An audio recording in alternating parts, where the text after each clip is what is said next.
Hi everyone. So again, I got another stupid text message. These people are bloody lunatics. They're the delusional ones. First of all, they don't even know me. I don't know who they are. And when you come here from Africa, the first thing you're taught is that they have the wrong approach here in Canada. So what they're doing, they're trying to do what the police do.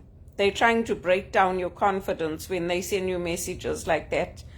And I've also mentored other women who have gone through this, whose marriages have broke down because that's what their husbands do to them.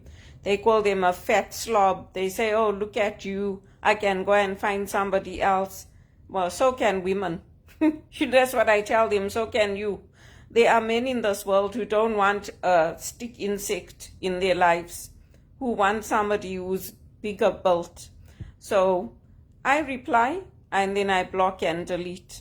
And I've also told Virgin, I've told Bell, I've told all the companies that have text messaging about these kinds of messages.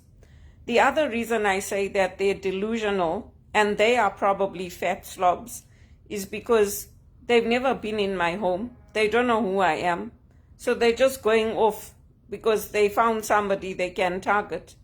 It's the same as those adverts that used to use Mark Carney's voice and Doug Ford's voice and all these politicians. They come on YouTube. There's a new investment plan. Register here. And eventually they got caught. So it does happen. But I was saying the first thing that I was taught is you speak out. You tell as many people as possible. And here in Canada, that's what companies do. As soon as companies know, as soon as people know, we take screenshots, we post it on social media. You have to reply and tell them to stop. Because if you don't, they think they won. Because it's silence. Silence is consent. So it's them. This is how they think. They're in their heads. They can only think of delusional, fat slob. That's all. They can't think about the beauty of life. They can't think about intelligence. They can't think about using their skills to benefit society. They can't see somebody as somebody who's job hunting, who's looking for their next opportunity, who's a graduate, who's educated, because that's all they think about. That's what they sit and they think, what filthy message can I send next?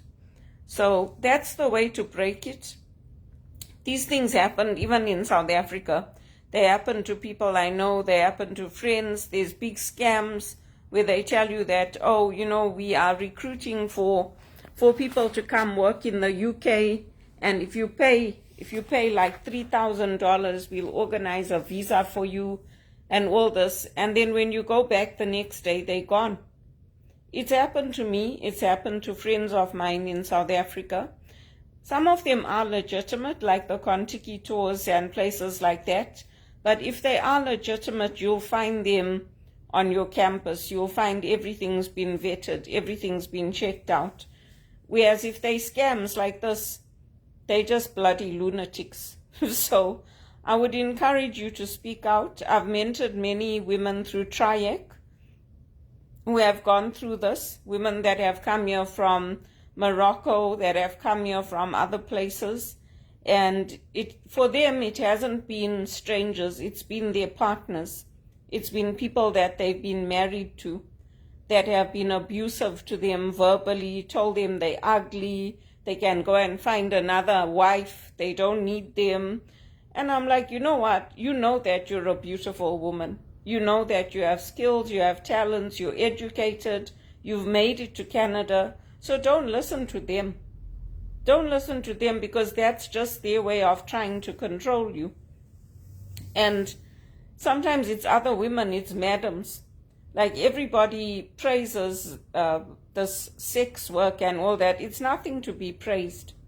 It's nothing to be praised. Because people that are in it want to get out of it. They want to have real jobs. They want to have an education. They want to be able to work, to buy a home, to be independent. So, yeah, I'm just going to keep on replying and then taking evidence and posting it. Because if you go to the police tell you there's nothing we can do. we don't want you to report it.